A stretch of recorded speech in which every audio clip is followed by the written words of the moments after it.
Are you someone who just purchased a property, or maybe you're remodeling a property and you're wondering about different types of flooring? As a real estate agent, I have clients come to me all the time asking about different types of flooring, and I often see mistakes made when homeowners choose different types of flooring. So in today's video, I want to talk about some of the pros and cons of each type of flooring out there to help you make better choices when you choose whatever you decide to go with when it comes to flooring. My name is Jeb Smith. I'm a real estate broker here in Southern California. Now, while my channel's all about real estate, typically talking about housing market updates, updating you on mortgage, interest rates, all that stuff, I realize this video is a little one-off, but it is something that comes up quite a bit, and I want to spend a little bit of time and talk about it because I believe a lot of homeowners out there, a lot of people remodeling, don't really consider some of the negatives that are associated with each one of these floorings. Now, a lot of people just choose the flooring that they want because they like the look of it, but they don't take into consideration the downsides when it comes to that type of flooring. So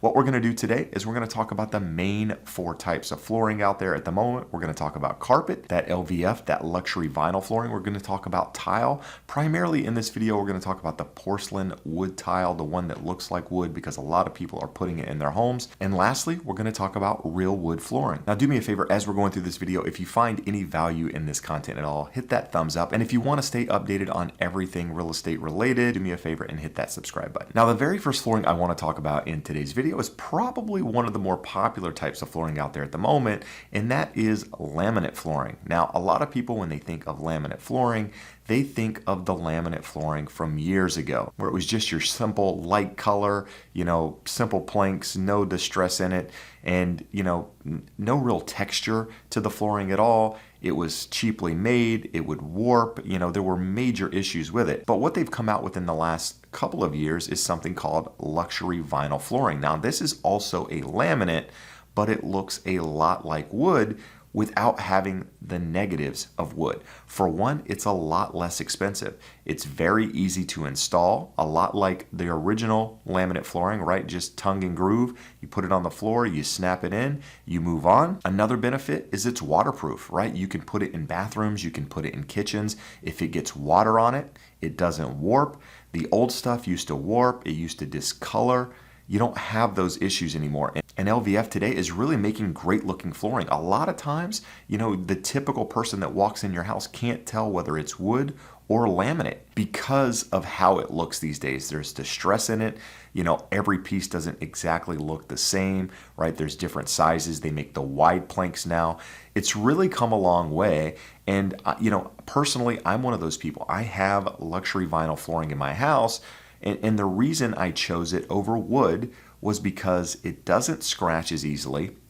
It's a lot less expensive. It was easier to install. And I figured because I have 3 young kids that are running through the house, playing, skateboarding in some cases, doing crazy stuff in the house, I didn't want to ruin the flooring. I didn't want to put wood flooring in my house, pay a lot of money for wood flooring, and then have the kids ruin it. And then it's a pain to take it out of the house because it's glued down typically, where LVF is not, right? It's easy to replace. And to me, it made a lot more sense because if they do end up ruining it, right, I'm not really that worried because I could buy that floor 3 times for what it would cost to put wood in that same place. So for me, the LVF made a lot of sense. And I was someone that was completely against it. My wife actually had to somewhat trick me into choosing the floor. She went and got a box of real wood and a couple of boxes of the LVF.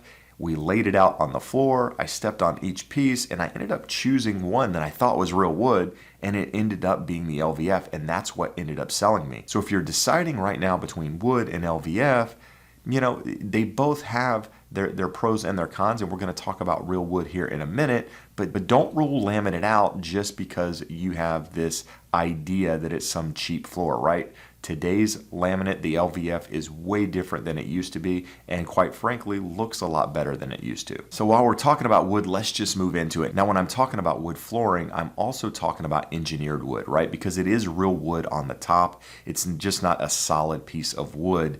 But in this case, the cons are more or less the same in them. So I'm going to spend some time here and talk about it. But before we talk about the cons, let's talk about some of the pros of wood flooring. The first is it looks nice, right? Typically has some distress in it. It looks more expensive. When you step on it, it has a solid feel to it. There's no flex like you get with some of the luxury vinyl or the laminate flooring. You get that flex in the flooring. But that's really where the pros stop, right? The downsides are it can't get wet, right? It will warp. It could cause issues. It's typically glued down, so it's more expensive to rip up, to uninstall, to change the flooring at some point in the future if you need to. It scratches, right? So a lot of times if you have kids running around, dogs running around, you're going to get scratches on the floor. Now, if it is real wood, you can sand it down and restain it, but there's a cost associated with that. And so, if I were looking between the two, unless I were in a luxury property, like, a multi-million-dollar property, I don't know that I would really go with wood flooring. I would probably still consider the LVF, the laminate type flooring, just because of the costs associated with it and how it looks. Now, once you get into, again, that luxury property, you're not going to want to shortcut and put laminate in the property. You're going to want to pay for the real wood flooring. But, outside of that, I have a hard time saying that anyone should do wood flooring because I feel like the cons actually outweigh the pros in this case. Now, one of the other popular floorings out there at the moment is this porcelain tile, right? It's the tile that actually looks like wood. A lot of people, when they see it, they can't tell whether it's wood or a tile, but there are grout lines in it typically, and you can get down and feel the touch and tell that it is tile. One of the pros of the porcelain tile wood flooring is that it's easy to clean. It has a nice look to it. It's waterproof. You can run it throughout one whole area. You don't have to worry about it getting wet. You can go into bathrooms, into kitchens. It can be installed everywhere. But there are downsides to it. It is very hard. It's tile. It's like walking on cement. If you stand on it for a very long time, your feet will end up hurting. If you're in an area that gets cold, there are times where you have to wear socks, shoes, slippers, whatever on the flooring because it does get cold.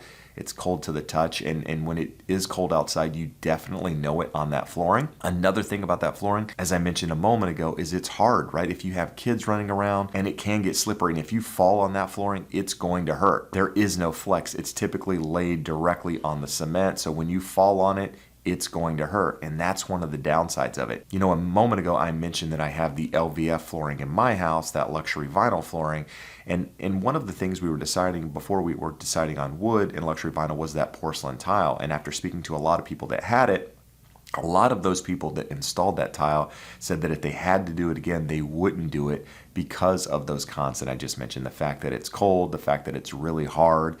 And another thing that I didn't mention a moment ago is it's a pain to uninstall, right? Because there's grout, because there's mortar involved with it, you have to break that stuff up, more or less chisel it out in order to change the flooring. So at some point in the future, if you don't like that flooring and you want to change it, it's costly to remove. One thing I didn't mention earlier when I was talking about LVF or wood flooring is that depending on the color you go with, you're likely to see dust, you're likely to see pet hair, you're likely to see, adult hair, whatever falls off of people, you're likely to see it on the ground, especially if you go with a darker color flooring. When you go with that really dark flooring, you see footprints, and you notice it more on the wood than you do the LVF flooring. But keep in mind, if you're deciding between flooring, if you choose that dark flooring, you're gonna have to clean it more often because it's going to show dirt more often. So when deciding on, regardless of what type of floor you choose, make sure you pick a color that you're not gonna have to worry about with, kids coming through the house, pets coming through the house. Now, the last type of flooring we're going to talk about today is carpet. Now, carpet's really simple to think about for most people. You don't want carpet in bathrooms. You don't want carpet in places that's going to be high traffic areas, right? Because, you're going to get wear patterns in it. It will get stained very easily. But there are rooms that need carpet, in my opinion. Bedrooms are one of those rooms. When you get out of bed at night, in the morning, you don't want to step on a cold floor. And while I realize you can have rugs and that sort of thing, carpet also helps with the echoing sound in houses. A lot of homes you walk in today don't have that carpet, and you get that echo sound throughout the house. Carpet helps eliminate that. But, carpet is one of those things to each his own, right? Some people love it. Some people hate it. Personally, I have it only in the bedrooms of my home, right? I don't have it up the stairs. A lot of people like it up the stairs because you can avoid slipping and that sort of thing on the stairs. I don't like having it there because I have 3 kids, right? Kids are running around the house with shoes on, and the less areas with carpet means the less area for potential staining. So that's really the downside to carpet, right? Is the staining aspect of it, the wear patterns in it. And the pros are, it provides some softness if you're laying on the ground, you're playing with the kids, but you can also get that from having rugs out there. So to each his own when it comes to carpet, not really a big opinion one way or the other. I do think there are some rooms that should have it, but for the most part, most people these days are moving away from the carpet more into, the other types of floorings that we discussed. Now, while I know this video is different than the videos that I normally shoot, I hope that you found some value in it. So do me a favor, if you did, hit that thumbs up. And if you're considering buying a house and or remodeling, check out these videos here where I talk about the mistakes to avoid when going through that process. But for now, I appreciate you taking the time to watch. I appreciate the support. Hope to see you again soon. Have a great day. Bye-bye.